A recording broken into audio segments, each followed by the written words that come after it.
میں نے پوچھنا تھا کہ یہ جو دربار پہ جاتے ہیں سجدہ ریز ہوتے ہیں یا کسی مینار وغیرہ کو چومتے ہیں، یہ جائز ہے یا نہیں؟ پوچھا کہ دربار، غالباً دربار کا تھا ذکر کہ جاتے ہیں اور وہاں پر جا کر جو ہے نا سجدہ کرتے ہیں، تو اب یہ سائل اپنی تسلی چاہتے ہیں، عین ممکن انہیں غلط فہمی ہوئی ہو۔ سجدے کی حقیقت ارشاد فرمائیں کہ سجدہ کہیں گے کسے؟ دیکھیں سجدے کی حقیقت تو یہ ہے کہ اپنے چہرے کو، اپنا جو ماتھا ہے اس کو زمین پہ ٹیک دینا، ٹھیک ہے۔ اچھا، تو اب مزارات پر جو عام طور پہ لوگ سمجھتے ہیں سجدہ، ایک تو سجدہ ہوتا نہیں ہے، عمومی طور پر وہ زمین کو چوم رہے ہوتے ہیں۔ ابھی میں صرف بتا رہا ہوں کہ وہ زمین کو چوم رہے ہوتے ہیں، وہ سجدہ نہیں کر رہے ہوتے ہیں، ٹھیک ہے نا۔ اگرچہ کہ مزار کے سامنے کی زمین کو چومنا بھی ناجائز و حرام ہے، اس کی اجازت نہیں ہے شرعاً، یہ بھی ممنوع ہے، لیکن اس کو سجدہ کہنا یہ درست نہیں ہے، پہلی بات یہ۔ اور بالفرض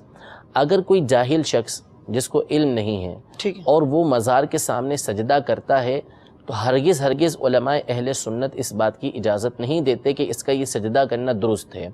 اعلیٰ حضرت امام اہل سنت رضی اللہ تعالی عنہ نے پوری ایک کتاب الزبدۃ الزکیہ لتحریم سجود التحیہ کے نام سے لکھی ہے کہ جس میں آپ نے ادلہ کے ساتھ، دلائل کے ساتھ اس بات کو بیان کیا ہے کہ کسی بھی غیر اللہ کے سامنے، چاہے وہ کوئی ہو، نبی کریم صلی اللہ تعالی علیہ وسلم کی ذات گرامی ہو، اس کے سامنے سجدہ کرنے کی اجازت نہیں ہے۔ نہ کسی ولی کے آگے آپ جھک سکتے ہیں، یعنی سجدہ کر سکتے ہیں، اور نہ ہی آپ کسی نبی کے آگے سجدہ کر سکتے ہیں، نہ کسی مزار کے آگے آپ سجدہ کر سکتے ہیں۔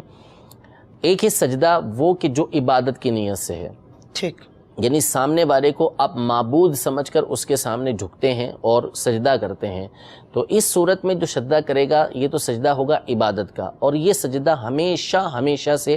صرف اللہ تبارک و تعالیٰ کے لیے ہے، کسی بھی شریعت کے اندر اس کی اجازت نہیں دی گئی۔ حضرت آدم علیہ السلام سے لے کر نبی کریم صلی اللہ تعالیٰ علیہ وآلہ وسلم کی شریعت تک،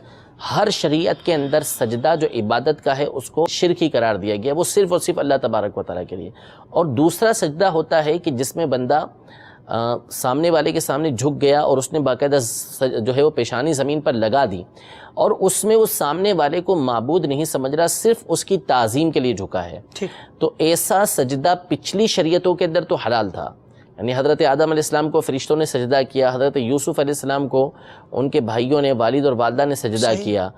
وہ سجدہ تعظیم کا تھا، یہ پچھلی شریعتوں کے اندر حلال تھا کہ یہ کر سکتے تھے، لیکن نبی کریم صلی اللہ تعالیٰ علیہ وآلہ وسلم نے اس شریعت کے اندر، جو اپنی شریعت ہے نبی کریم صلی اللہ علیہ وسلم کی، اس میں اس سجدے کو بھی حرام قرار دیا، یعنی ہماری شریعت کے اندر کوئی کسی کے آگے تعظیم کی نیت سے بھی سجدہ نہیں کر سکتا۔ یہ ہے اہل سنت کا موقف۔ علماء اہل سنت نے اس بات کی وضاحت کی ہے، حتیٰ کہ جو محتاط علماء ہیں ان کے نزدیک تو قبر کو چومنا بھی نہیں چاہیے، اس لیے کہ جو آداب ہیں کسی مزار کے سامنے کھڑے ہونے کے وہ یہ ہیں کہ آپ 4 ہاتھ کے فاصلے پہ کھڑے ہوں، کم از کم 2 گز کے فاصلے پر کھڑے ہوں، اور وہاں سے آپ جو ہے وہ فاتحہ پڑھیں۔ تو جب آپ اتنی دور کھڑے رہیں گے تو چومنے کا تصور ہی نہیں ہوگا، اگرچہ کہ چومنا ناجائز و حرام نہیں ہے، اگر کسی نے چوما تو اس پہ گناہ کا حکم نہیں ہوگا، کیونکہ یہ صحابہ کرام علیہم رضوان سے ثابت ہے کہ اگر کوئی چومتا ہے تو اس کے اوپر ممانعت نہیں ہے، لیکن چومنے سے بچنا چاہیے، ٹھیک ہے۔ تو اب یہ اگر کسی کو انہوں نے دیکھ لیا ہے کہ مزار کے پر وہ سجدہ کر رہا ہے، واقعی وہ جھکا ہوا ہے، تو اولاً تو آپ کو یہ بدگمانی کرنے کی اجازت نہیں ہے کہ یہ سامنے والے کو معبود سمجھ کے سجدہ کر رہا ہو۔ کوئی جاہل سے جاہل شخص بھی یہ نیت نہیں کرتا ہوگا کہ میں سامنے والے کو معبود سمجھ کے سجدہ کر رہا ہوں، کیونکہ اگر وہ معبود سمجھ کے، اپنا خدا سمجھ کے سجدہ کرے گا تو وہ تو دائرہ اسلام سے خارج ہو جائے گا۔ ایسا شخص اگر جھک بھی رہا ہے تو وہ تعظیم کے لیے سجدہ کر رہا ہوگا، ایسا اس کا سجدہ کرنا یہ حرام ہے۔ تو اگر آپ اس کو سمجھا سکتے ہیں تو محبت کے ساتھ اس کو سمجھائیے کہ ایسا نہ کرو۔ علماء اہل سنت نے، ہمارے امام نے اس بات سے منع فرمایا ہے۔ جزاک اللہ، ماشاءاللہ تفصیل کے ساتھ آپ نے جواب ارشاد فرمایا۔ مدنی چینل کے ناظرین توجہ فرمائیں کہ مفتی صاحب کی گفتگو سے ہمیں بہت کچھ سیکھنے کو ملا کہ بدگمانی یہ تو حرام ہے، گناہ ہے۔ اولاً سامنے والا جو فعل کر رہا ہے ہم اسے انتہائی درجہ نہ دیں، عین ممکن ہے کہ جو وہ کام کر رہا ہے اس کی کیا نیت ہے، تو ہم اس پر حکم شرعی نہیں لگا سکتے۔